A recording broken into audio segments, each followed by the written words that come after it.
We're going to do something about it. So whether you call it federalized or what, and that also includes the graffiti that you see, the papers all over the place, the roads that are in bad shape, the medians that are falling down, the median in between roads that's falling down. We're going to beautify the city. We're going to make it beautiful. And what a shame. The rate of crime, the rate of muggings, killings, and everything else, we're not going to let it. And that includes bringing in the National Guard, maybe very quickly, too. And do you want Congress to look at overturning the D.C. Home Rule Act? We're going to look at that. In fact, the lawyers are already studying it. The National Guard moving in to rescue our nation's capital from crime, bloodshed, bedlam, and squalor, and worse. This is Liberation Day in D.C., and we're going to take our capital back. We're taking it back under the authorities vested in me as the President of the United States. I'm officially invoking Section 740 of the District of Columbia Home Rule Act. You know what that is? And placing the D.C. Metropolitan Police Department under direct federal control, and you'll be meeting the people that will be directly involved with that. Very good people, but they're tough, and they know what's happening, and they've done it before. In addition, I'm deploying the National Guard to help reestablish law, order, and public safety in Washington, D.C., and they're going to be allowed to do their job properly. We've mobilized the D.C. National Guard. It'll be operationalized by the Secretary of the Army, Dan Driscoll, through the D.C. Guard. You will see them flowing into the streets of Washington in the coming week. At your direction as well, sir, there are other units we are prepared to bring in. Other National Guard units, other specialized units. They will be strong, they will be tough, and they will stand with their law enforcement partners. This is nothing new for DOD. As the President noted, at the border, we've got 10,000 troops down there who've been operating in defense cooperation areas, defense zones, where there's zero illegal crossings because of troops on strikers scanning the border. We've been protecting other people's borders for 20 years. It's about time we protect our own. Mike Emanuel has more on all of this for us. Hi, Mike. Hi, Sandra. Yeah, there's already stepped up enforcement on the streets of Washington, D.C. U.S. Park Police says overnight its officers and federal partners collaborated to enforce President Trump's executive order making the District of Columbia safe and beautiful. Officers say they made arrests for possession of stolen firearms and illegal drugs, removing these dangerous items from the community. The U.S. Attorney for Washington, D.C. says she understands her role. Violence against anyone in this district will not be tolerated. All I want to do is clean up D.C. That's why the president put me here. And youth crime is on the rise. Outraging Janine Pirro is 19-year-old Javari Peaks, who pleaded guilty to shooting a man in the chest on a crowded Metro bus. A D.C. Superior Court judge suspended a 4-year prison sentence in favor of probation under the Youth Rehabilitation Act. Now, early Sunday, a 19-year-old former DOJ staffer was beaten by a violent mob of teenagers in a popular part of the nation's capital. 2 15-year-olds were arrested. President Trump was outraged by the attack and says crime in D.C. must be reduced. Yeah, because the crime is ridiculous. I could show you a chart comparing D.C. to other locations, and you're not going to want to see what it looks like. We want to have a great, safe capital, and we're going to have it. And that includes cleanliness, and it includes other things. We have a capital that's very unsafe. With more than 27 million tourists visiting Washington, D.C. each year, this is not just a local issue. Sandra? All right, Mike. Do you support a federal takeover of Washington, D.C., as the president has suggested? Yeah, that is a decision for the president.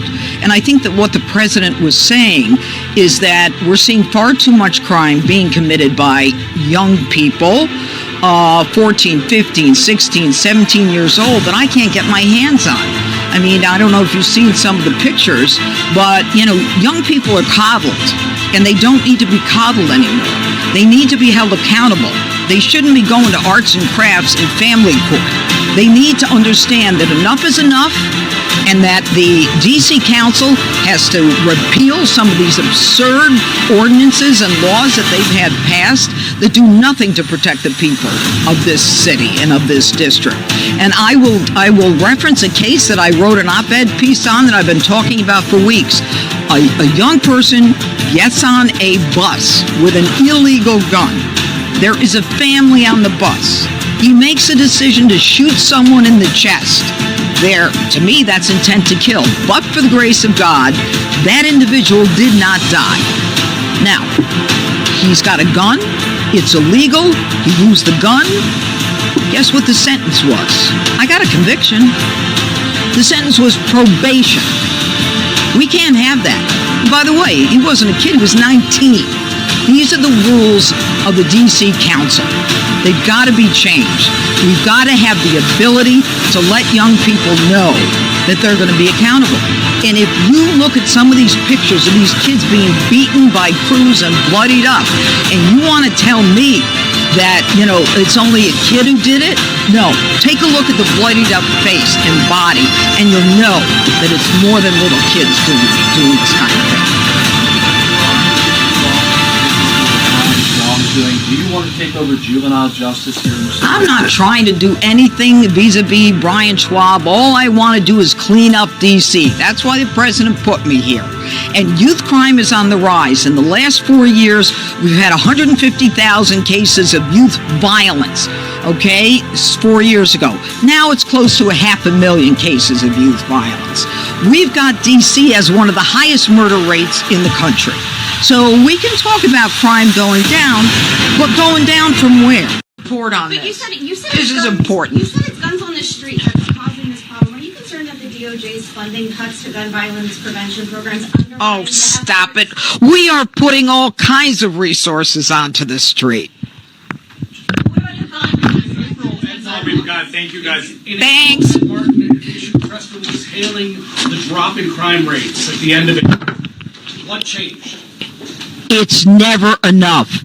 This changed. This changed. It's never enough. You tell these families crime has dropped. You tell the mother of the intern who was shot going out from McDonald's near the Washington Convention Center, oh, crime is down.